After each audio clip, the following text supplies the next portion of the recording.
नमस्कार, मैं हूं प्रणब समरदीप प्राणवानंद और आप देख रहे हैं उत्तराखंड न्यूज कल आज और कल। उत्तराखंड में कोरोना कर्फ्यू 25 मई तक बढ़ा दिया गया है। इस विषय में शासकीय प्रवक्ता सुबोध उनियाल ने क्या कहा, आइए जानते हैं। देखिए, राज्य में कोरोना के बढ़ते हुए संक्रमण को देखते हुए सरकार ने विगत दिनों राज्य में लोगों की सुरक्षा के लिए और कोविड की जंग को जीतने के लिए राज्य में एक कोविड कर्फ्यू लागू किया था, जिसकी मियाद कल सुबह समाप्त हो रही है। तो आज उच्च स्तरीय बैठक में मुख्यमंत्री जी की अध्यक्षता में तय हुआ कि इस द्वितीय फेज में हम लोगों ने राज्य में 18 तारीख से लेके 18 तारीख सुबह 6 बजे से 25 तारीख सुबह 6 बजे तक द्वितीय फेज में कोविड कर्फ्यू लागू किया जाएगा, जिसमें विगत जो एसओपी थी उससे इतर कुछ व्यवहारिकता की दृष्टि को देखते हुए कुछ परिवर्तन किए गए। मसलन सरकार का निवेदन है,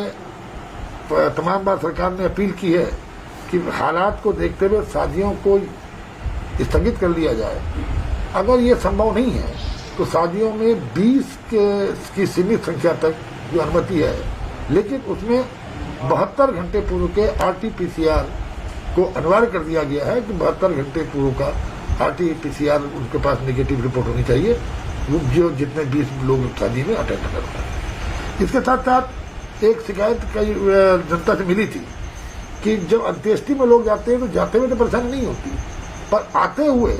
क्योंकि उनके पास समय कोई प्रमाण नहीं होता कि वो अंत्येष्टि से आ रहे हैं, तो उनको कहीं ना कहीं परेशानी का सामना करना पड़ता है। उसको व्यवहारिकता की दृष्टि से तय किया गया कि अंत्येष्टि में जो अनुमन्य 20 लोगों की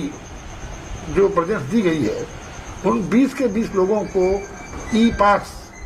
निर्गत किया जाएगा ताकि उनको किस व्यवहारिकता की दृष्टि से कोई परेशानी न हो। तीसरा,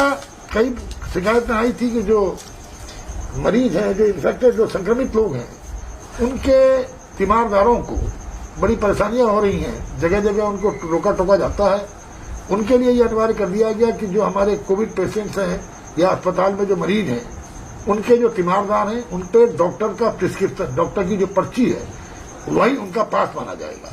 ताकि उनको किसी तरह की परेशानी न हो। इसके साथ साथ कई बार लोगों में मेडिकल इमरजेंसी आ जाती है, कोई बहुत आवश्यक काम आ जाता है, किसी परिजन की मौत हो जाती है। ऐसी स्थिति में उसको भी कहीं ना कहीं कर्फ्यू के दौरान परेशानी का सामना करना पड़ता है। तो ऐसे लोगों के लिए भी ई-पास की व्यवस्था की गई है कि वो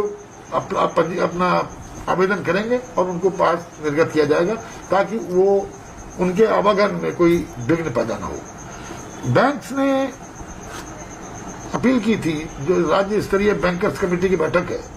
उन्होंने एक अपील की थी कि साहब आज की स्थिति को देखते हुए जो बैंकिंग आवर्स हैं उनको 10 बजे से 2 बजे कर दिया जाए। उच्च स्तरीय समिति ने उसको स्वीकार किया है और अब जो बैंक्स हैं वो 10 बजे से 2 बजे तक ही काम करेंगे। इसके साथ साथ जो हमारे एम्प्लॉइज स्टेट इंश्योरेंस कॉर्पोरेशन है, जो राज्य कर्मचारी वित्तीय संस्थान है, उनका भी निवेदन था कि उनको फंक्शनिंग की अनुमति दी जाए, तो उच्च स्तरीय समिति के द्वारा उनको भी अनुमति दी गई है। इसके साथ साथ हरिद्वार में आप जानते हैं पूरे देश के लोग अस्थि विसर्जन के लिए आते हैं और उनको भी परेशानियों का सामना करना पड़ा, तो उसमें ये निर्णय लिया गया कि अस्थि विसर्जन में 4 व्यक्तियों को अनुमति किया गया है और वो व्यक्ति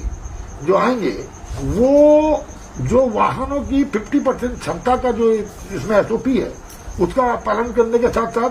72 घंटे पूर्व का RT-PCR उन पर अनिवार्य कर दिया गया कि उनको रिपोर्ट लानी पड़ेगी। एक और थोड़ा सा बदलाव ये आया है, जो 7 बजे से 10 बजे तक जो दुकानें खुलती हैं, सब जो आवश्यक चीजों की, मसलन सरकारी राशन की दुकान, सब्जियों की सब्जी, दूध और मांस मछली, इसके साथ साथ बेकरी निर्माता जो मैन्युफैक्चरिंग है, बेकरी मैन्युफैक्चरिंग, उनको भी प्रतिदिन 7 बजे से 10 बजे तक अलाउ किया गया है। और जो पिछली बार आपने देखा जब पहले फेज में 14 तारीख को हम लोगों ने दुकानों को 7 से 12 अलाउ किया था, इस द्वितीय फेज में 21 तारीख को 7 बजे से 10 बजे तक ही दुकानों को, जो राशन की दुकान और किराने की दुकान होंगी, वो 7 बजे से 10 बजे तक अनुमति की गई है 21 तारीख को। इसके अलावा जो हमारे जो उत्तर प्रदेश की सीमाओं से उत्तराखंड के अंदर जिनका आना जाना है, उत्तराखंड के रहने वाले, उनको पास की आवश्यकता तो नहीं होगी, मसलन जैसे कोई नैनीताल से उत्तर प्रदेश के बॉर्डर को क्रॉस करके देहरादून आ रहा हो, हरिद्वार जा रहा हो, टिहरी चमोली उत्तरकाशी जा रहा हो, या कोई टिहरी चमोली उत्तरकाशी देहरादून हरिद्वार से अगर वो कुमाऊं क्षेत्र में जा रहा हो जहां पर उत्तर प्रदेश की सीमाओं को क्रॉस करना पड़ता है, वहां के लिए आवश्यक उनको पास की आवश्यकता नहीं होगी, लेकिन उन्हें पोर्टल पे पंजीकरण कराना अनिवार्य कर दिया गया है। देखिए, ये सब कुछ जो निर्णय लिए गए हैं, इन निर्णयों के पीछे कुल मिलाकर जनता की सुरक्षा की भावना है, क्योंकि किसी चेन को तोड़ने के लिए कम से कम 14 दिन की आवश्यकता होती है। और इस जो पहला फेज था, इसके पिछले 4 दिनों से आप देख रहे हैं सुखद परिणाम आने लगे हैं। और ऐसी स्थिति में इस कोरोना जंग को जीतने के लिए आवश्यक है कि लोग भारत सरकार की जो एसओपी है उसका अनुपालन करें, बिना किसी काम के अनावश्यक रूप से घर से बाहर न निकले, ज्यादा से ज्यादा जो अपना एसओपी का पालन करने के साथ साथ प्रयास उनका ये रहे कि वो न केवल स्वयं बल्कि दूसरों को भी इसकी जागरूकता दे। और खासकर ग्रामीण क्षेत्र के लोगों से सरकार का अनुरोध है कि RT-PCR टेस्ट आवश्यक रूप से कराएं, ताकि उनके जीवन को बचाया जा सके, उनके परिवार के लोगों को संक्रमित होने से बचाया जा सके, उनके गांव को संक्रमित होने से बचाया जा सके। क्योंकि ग्रामीण क्षेत्र में जिस तरह इस कोविड ने पांव पसारे और ग्रामीण क्षेत्र की जनता RT-PCR टेस्ट करने से बच रही है, उसको कहीं न कहीं इसमें आगे आना चाहिए और अपने जीवन की रक्षा करनी चाहिए। सरकार ने इसीलिए ग्राम सभाओं में कोविड का जो मॉनिटरिंग का काम प्रधान को समिति का अध्यक्ष बनाया है, ताकि कोविड की जंग को हम जीत सकें। और सरकार का ये जनता से स्पष्ट कहना है कि कोई आर्थिक परेशानी सरकार इस जंग को जीतने में नहीं आने देगी। जितनी आवश्यकता होगी सरकार उनको पूरा करेगी। और सरकार का सबसे बड़ा निर्णय है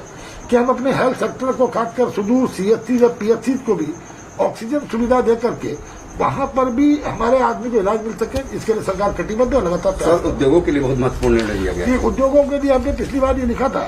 कि उद्योगों में अनिवार्य तौर पर यह कहा गया था कि या तो औद्योगिक क्षेत्रों को अपनी लेबर को अपने परमिशन में रखना होगा या उनके आवागमन का व्यवस्था करनी पड़ेगी। उसमें उद्योग जो हमारे इंडस्ट्रियल सेक्टर है उसके लोगों की अपील पर सरकार ने निर्णय लिया है कि यथासंभव प्रयास करेंगे कि वो इस तरह के जो पहली SOP थी उसका पालन करें ज्यादा, क्योंकि ये प्रयास सब मजदूरों की जिंदगी के लिए भी है और हम ये भी चाहते हैं कि हमारे उद्योग लगातार काम करते रहें। तो ये इस सभी दृष्टि से ये जो द्वितीय फेज है, इसमें आप सबके जनता के सहयोग की अपील सरकार करती है।